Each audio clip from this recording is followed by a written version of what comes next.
Hello students, welcome to our channel a little help. तो students, आज हम start करने वाले हैं आपकी क्लास 6 एनसीईआरटी वसंत का पार्ट 7 टिकट एल्बम। तो स्टूडेंट, यहाँ पे बात हो रही है टिकट एल्बम। टिकट से तो आपके दिमाग में आ गया कि टिकट ट्रेन का टिकट या एरोप्लेन का या बस का या कार का या किसी भी चीज़ का, या हम लोग जा रहे हैं डिज्नीलैंड वहाँ का, या किसी मॉल में फ़न शो का, किसी चीज़ का भी हो सकता है, सिनेमा का टिकट। तो यहाँ पे टिकट की बात हो रही है और यहाँ पे दो बच्चों की कहानी है जिसमें वो एक अपनी मेहनत से टिकट खरीद खरीद के, जो पोस्ट आते हैं ना टिकट में, वो टिकट खरीद खरीद के वो रखता है, और दूसरे को एक गिफ्ट के तौर पे एक बहुत बड़ा एल्बम मिलता है जिसमें सारे टिकट होते हैं। तो यहाँ पे अलग अलग कंट्रीज़ के टिकट की बात हो रही है, जो पोस्ट वाले टिकट होते हैं उनकी बात हो रही है। चले देखते हैं कहानी में क्या बताया जा रहा है। अब राजप्पा को कोई नहीं पूछता, मतलब अब राजप्पा जो लड़का है उसकी वैल्यू खत्म हो गई है। आजकल सबके सब नागराजन को घेरे रहते हैं। आजकल नागराजन की ज़्यादा वैल्यू है, लोग उसको घेरे रहते हैं। घेरे रहने का मतलब उसके आसपास बैठे रहते हैं। एक तरीके से जिसकी ज़्यादा पॉपुलैरिटी हो जाती है ना, जो ज़्यादा पॉपुलर हो जाता है, लोग उसके आसपास घूमते हैं, वैसे ही घेरे रहने का मतलब होता है। नागराजन बहुत घमंडी हो गया है, मतलब उसके अंदर बहुत एटीट्यूड आ गया है। राजप्पा सारे लड़कों से मैं कहता फिरता है, पर लड़के भला कहाँ किसी की बात पर ध्यान दे। नागराजन के मामा जी ने सिंगापुर से एक एल्बम भिजवाया था। अब सोचे किसी बच्चे के, आप ही क्यों, अगर आपके कोई रिलेटिव्स हैं या कोई बहुत इंपॉर्टेंट पर्सन आपकी फैमिली का सिंगापुर में, वो आपको कोई चीज़ भेज दे, तो आप कितने एक्साइटमेंट से, कितनी खुशी से अपने स्टूडेंट, अपने बच्चे, जो आपकी क्लास वाले हैं, जो आपके टीचर्स हैं, जो आपके नेबर्स हैं, आप सब उन सबको बताएंगे ना। तो ऐसे ही यहाँ पे कहानी है। जो नागराजन के मामा जी हैं वो सिंगापुर में रहते हैं और उन्होंने वहाँ से उसको बहुत बड़ा और बहुत अच्छा एल्बम भिजवाया था। वो एल्बम नागराजन सब लड़कों को दिखाता था और सुबह पहली घंटी बजने तक सभी लड़के नागराजन को घेर कर एल्बम देखा करते। जैसे पहली बेल बजती, पहली रिंग होती स्कूल की, लोग उसको घेर लेते और उसका एल्बम देखा करते थे। आधी छुट्टी के वक्त भी उसके पास लोग खड़े रहते थे। कई लोग टोलियों में उसके घर तक हो आए। टोलियों में मतलब ग्रुप में ज़्यादा लोग क्या हो आए, उसके घर हो आए और एल्बम देख आए। नागराजन शांतिपूर्वक सभी को अपना एल्बम दिखाता था, मतलब चुपचाप बहुत अच्छे से सभी को अपना एल्बम दिखाता था। एल्बम दिखाता पर किसी को हाथ नहीं लगाने देता था। नागराजन सबको बहुत अच्छे से एल्बम तो दिखाता था पर किसी को हाथ नहीं लगाने देता था, उसको टच नहीं करने देता था।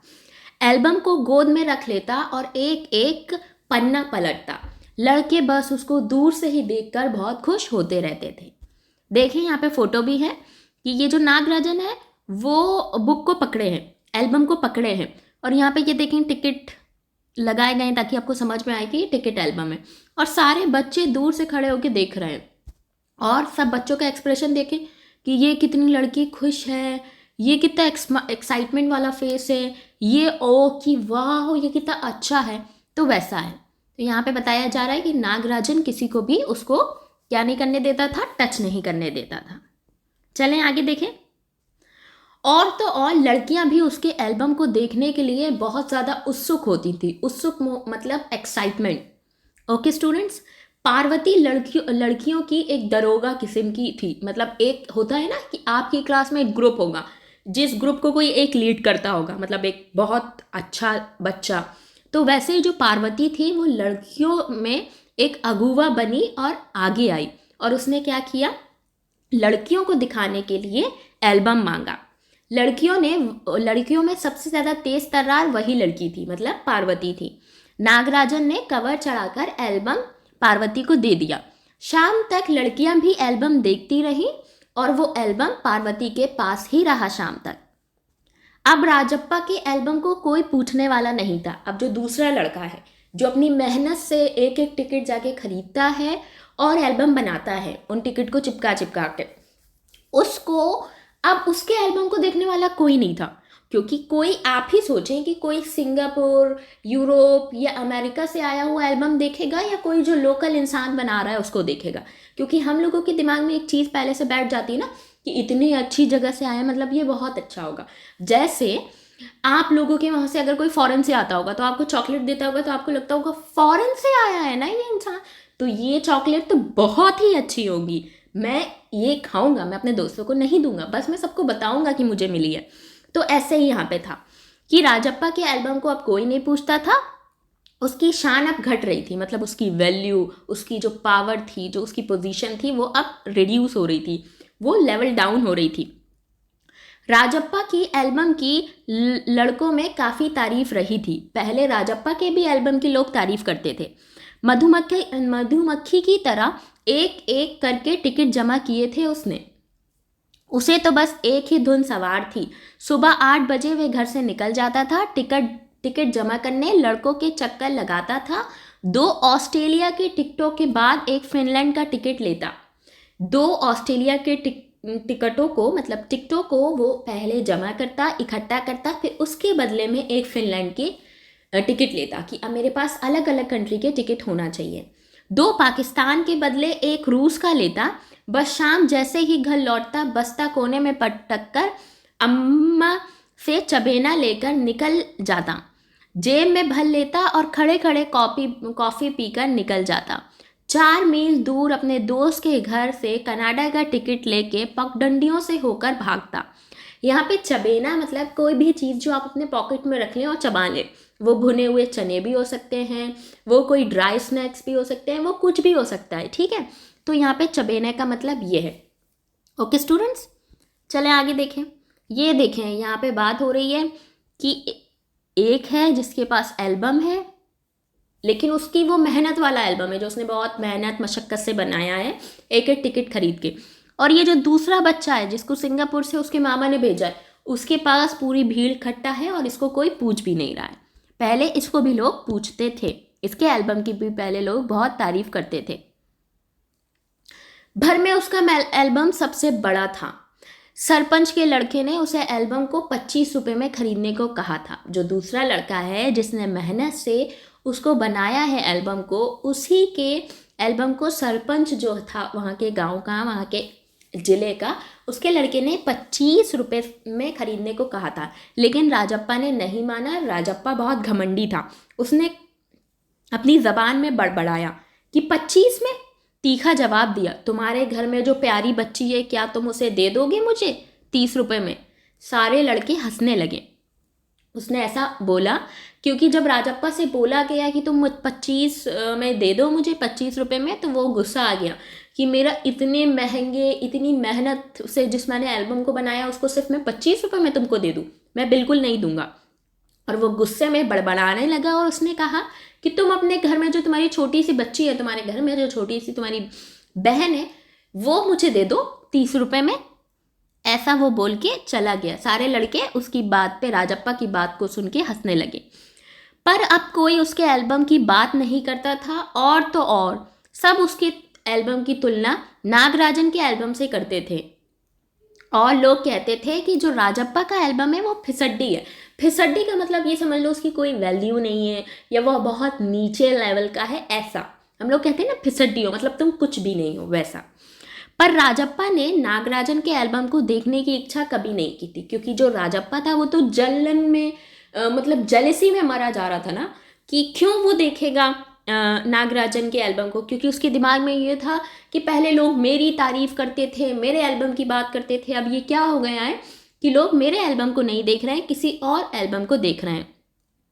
जब दूसरे लड़के उसे देख रहे होते तो वो नीची निगाह से बस एक बार उसको देख लेता था। कौन? राजप्पा। सचमुच नागराजन का एल्बम बहुत प्यारा था, पर राजप्पा ने के पास जितने टिकट थे उतने नागराजन के एल्बम में नहीं थे। जितने टिकट उसने इकट्ठा किए थे उतने नागराजन के एल्बम में नहीं थे। और यहाँ पे देखें कि एल्बम में पहले पृष्ठ पर मोती जैसे अक्षरों से उसके माता ने लिख भेजा था, AM नागराजन। माता नहीं, सॉरी, मामा ने। तो यहाँ पे जो उसका फर्स्ट पेज था। हम लोग बोलते हैं ना जब कोई असाइनमेंट बनाते हैं, प्रोजेक्ट बनाते हैं, फ्रंट पेज जो था ना उसके एल्बम का, उसमें उसके मामा ने बहुत अच्छे राइटिंग से और बहुत अच्छे शब्दों में लिख रखा था A.M. नागराजन। इसलिए भी लिखा हो कि उसको, नागराजन को ऐसा गिफ्ट फील हो ये चीज़, और इसलिए भी लिखा हो ताकि किसी को ये नहीं, कोई चोरी ना कर पाए। ओके, इस एल्बम को चुराने वाला बहुत ही बेशर्म होगा क्योंकि नागराजन का इस पे नाम लिखा है और ये हमेशा नागराजन के पास रहता है। और कमल लाल सूरज लाल तब तक पूर्व में उगे। यहाँ पे बताया जा रहा है कि जब तक घास हरी है। यहाँ पे बहुत अलग अलग एग्जाम्पल दिए जा रहे हैं, एक बार सुनिएगा। जब तक घास हरी है और कमल लाल है, मतलब गुलाब लाल है और ग्रास ग्रीन है। सूरज जब तक पूर्व से उगे और पश्चिम में छुपे, मतलब सूरज जब एक डायरेक्शन से उग रहा है और दूसरी डायरेक्शन में डूब रहा है, तब तक ये एल्बम सिर्फ किसका है? नागराजन का है। मतलब जब तक दुनिया है तब तक ये एल्बम सिर्फ नागराजन का है। लड़कों ने इसे अपने एल्बम में उतार लिया, लड़कियों ने झट कॉपियों और किताबों में टीप लिया। तुम लोग ये नकल क्यों कर रहे हो, नक्चली कहीं के। राजप्पा ने लड़कों को घुटकी दी। ये चुप रहे और किशन से कहा, जा जा जलता है तू। वहाँ पे जब राजप्पा लोगों से कह रहा है कि तुम ये सब नकल क्यों कर रहे हो, तो वहाँ पे लड़के राजप्पा से कह रहे हैं तुम यहाँ से चले जाओ, तुम बहुत जलते हो, तुम ईर्ष्यालु हो। मैं काहे को जलूं, जले तेरा खानदान। मेरे एल्बम उसके एल्बम से कहीं बड़ा है और मैंने उससे ज़्यादा टिकट इकट्ठा करके रखे हैं। ये सब बातें राजप्पा बोल रहा है और लड़कों को। ओके स्टूडेंट्स, चलें आगे देखते हैं क्या है। अरे उसके पास जो टिकटें हैं वो वह हैं कहीं तेरे पास, बस एक इंडोनेशिया का टिकट दिखा दो। अरे पानी भरोगे, हाँ क्रिश्चियन ने छेड़ा। तो और लड़के राजप्पा को छेड़ रहे हैं कि जो टिकट उस लड़के के पास है वो क्या तुम्हारे पास है, जो नागराजन के पास है वो क्या तुम्हारे पास है।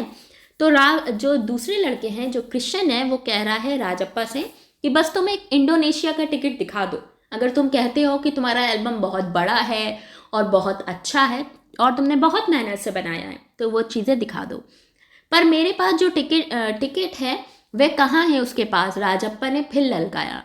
राजप्पा का फिर एक तरीके से बहुत बुरा हाल हो गया क्योंकि ना उसका ईगो हट हो गया। वो गुस्सा कर रहा था क्योंकि वो वैसे ही जल रहा था कि जो टिकट मेरे पास है वो रामराजन के पास नहीं है। उसके पास जो टिकट है वो तुम्हारे पास भी नहीं है, उसकी कमी तुम्हारे पास भी है, ऐसा क्रिश्चियन कह रहा है। फिर ये दोनों लड़के आपस में बहस कर रहे हैं। राजप्पा को लगा अपने एल्बम के बारे में कोई बात नहीं करता है, अब उसका एल्बम फालतू है। उसने कितनी मेहनत और लगन से टिकट बटोरे हैं। सिंगापुर से आए एक पार्सल ने नागराजन को एक ही दिन में मशहूर कर दिया। पर दोनों में कितना अंतर है, ये लड़के क्या समझेंगे। तो राजप्पा यहाँ पे कह रहा है कि एक मैं हूँ जिसने मेहनत करके बनाया है और एक नागराजन है जिसको पार्सल और गिफ्ट के तौर पे एल्बम मिला है। जो आज लोग राजप्पा की तारीफ करते हैं, जो आज लोग नागराजन की तारीफ करते हैं, राजप्पा सोच रहा है वो तारीफें कभी मेरे एल्बम की होती थी। लोग मेरे आसपास घूमते थे, मुझे घेरे में लिए रहते थे, लेकिन अब क्या हो रहा है, मेरे एल्बम की कोई वैल्यू नहीं है। राजप्पा मन ही मन कुड़ रहा था। स्कूल जाना अब खलने लगा था उसको। लड़कों से वो आंख नहीं मिला पाता था, उसको शर्म आती थी। वो बहुत घुसा घुसा फील करता था। रात को लेट जाता, सहसा जाने का सोचकर उठता, ट्रक खोलकर एल्बम निकालता और एक बार पूरा देख लेता था। तो यहाँ से राजप्पा के एक तरीके से बहुत जो एक पीस होता है ना, मेंटल पीस पे बहुत असर पड़ा था। आप खुद सोचें कि अगर आप कोई बहुत फेमस है, मान लें आप मॉनिटर हैं क्लास के या आप हेड हैं, और एकदम से किसी और को बना दिया जाए और जितनी पॉपुलैरिटी सारी चीज़ें आपको मिल रही थी वो किसी और को मिले, तो आपको बुरा लगता है ना। आपको लगता है कि ये पोजीशन पे मैं था या मैं थी पर अब मैं नहीं हूँ, तो वो बहुत बुरा फील आता है। तो ऐसे ही कुछ राजप्पा के साथ हो रहा था। उस दिन शाम उसने जैसे तय कर लिया था, उस दिन राजप्पा ने सोच लिया था कि अब वो नागराजन के घर जाएगा। अब कोई कितना अपमान सहे। ये बात सही है कि आप जब किसी को बहुत ज़्यादा डिग्रेड करेंगे तो कभी ना कभी वो आप आगे जाके पढ़ेंगे कि every action has opposite and equal reaction.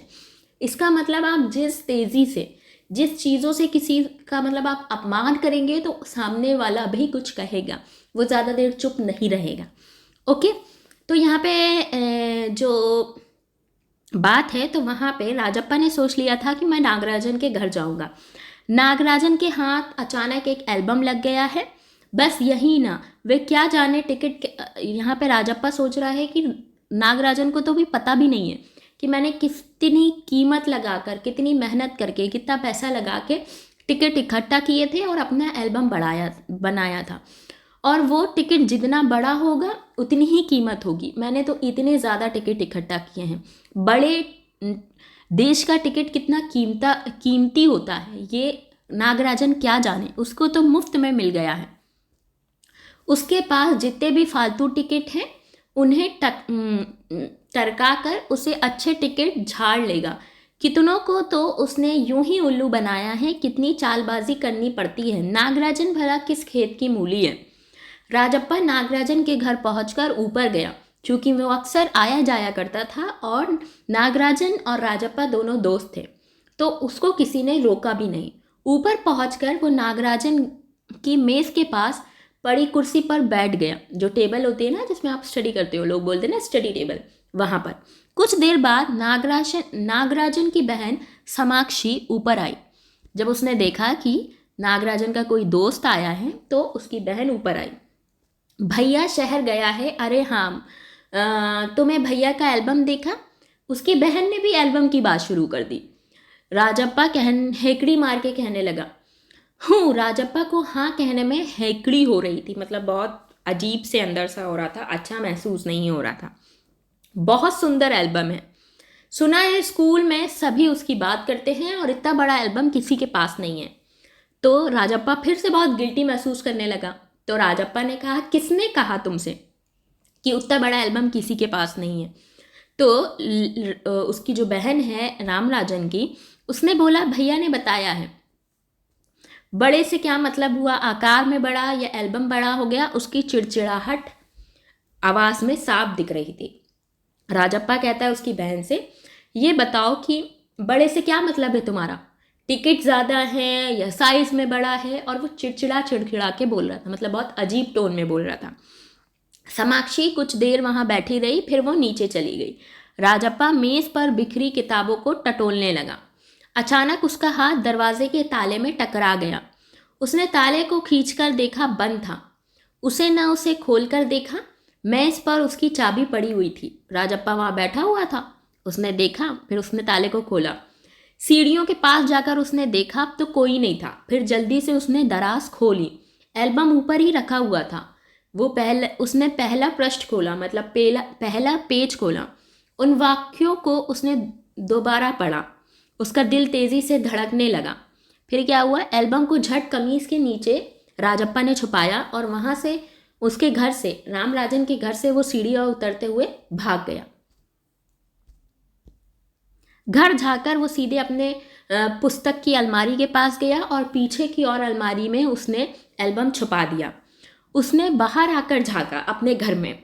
पूरा शरीर जैसे जलने लगा था। जब आप कोई चोरी करते हो तो आप बहुत परेशान होते हो ना, तो ऐसे ही राजप्पा की हालत थी कि वो अपने दोस्त के घर से उसका इतना इम्पॉर्टेंट एल्बम चुरा लाया था, इसलिए वो बहुत पसीना पसीना और गर्म हो रहा था।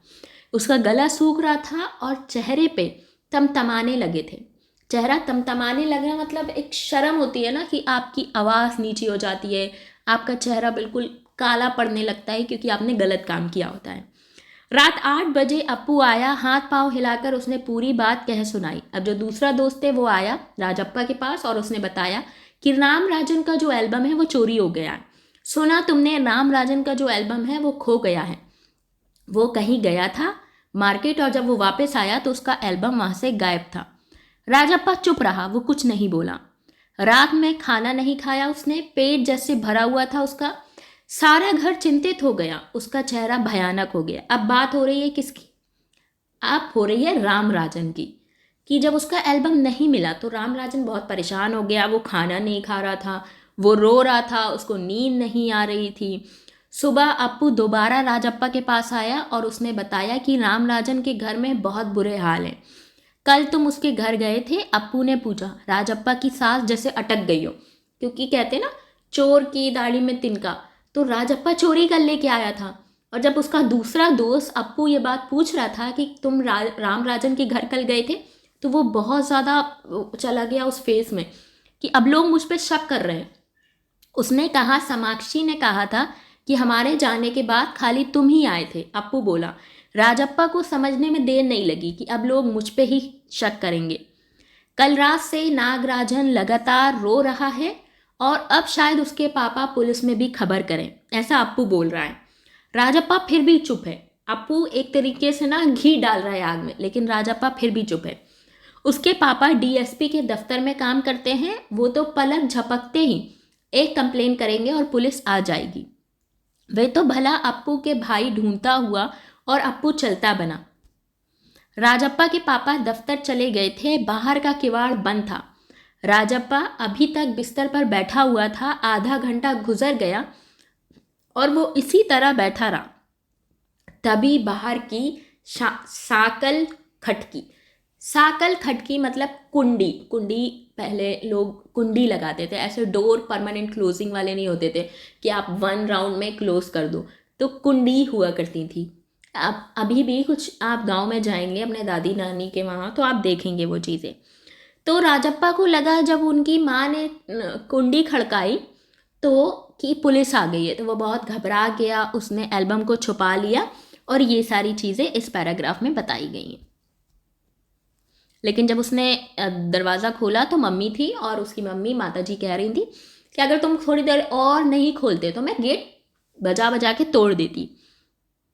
राजप्पा पिछवाड़े की ओर भागा, जल्दी से बाथरूम में घुसकर दरवाज़ा बंद कर लिया।